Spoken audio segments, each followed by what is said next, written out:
I mean, it's so hard to tell. When you look at the trajectory of what other people have gotten, he's absolutely on track to get even more, considering all the things that his production company Bad Robot is doing, because they've grown well beyond TV and film. They're doing games, they're doing music. They just signed with Mattel to launch their first toy product, Beastlies. It's going to be like one of their first original things that they're owning, and the story behind that is really amazing. But like, he's doing so many different things, so he's really on track to surpass all those high figures that we've already been seeing. Wow. And, you know, it's anyone's game. It's like Hollywood's favorite parlor trick now to figure out, like, where he's going to wind up. So, and these are flush times for Hollywood. So if you were to say, okay, look at the box office of his movies and translate that into a value for a content company, I'm just going back and adding up from, 2008 to 2019, which includes Star Trek, the Mission Impossible movies, at Star Wars, and so many other things. JJ, I think I'm roughly here seeing $1.5 billion, $2 billion worth at the box office. Yeah. So how much is that worth to a company, and would it be a company like Apple or Netflix, or who do you think?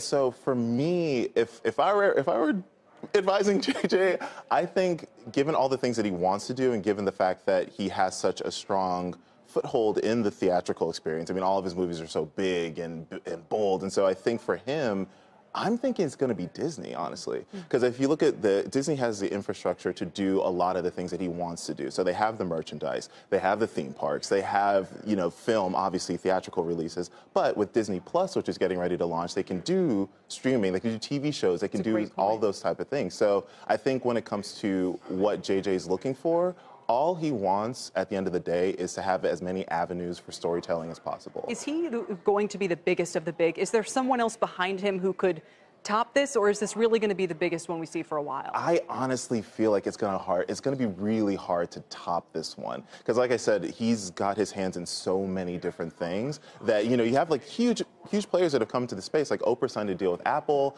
and you have all these big names, but I think because he's a big name and because he has all these other things going on, it's just a sweeter deal with him. Wow. We'll see if it hits $1 billion. Do you think it will? Is that what people are saying? Oh, I'm putting you on the spot three times already. I honestly feel like the number that I've been hearing is around like 500 million. But you never know. You never know. No, you don't. Not these days, the way that it's going. KC, thanks. Thank you so much. It's great stuff. And I learned a lot from reading it.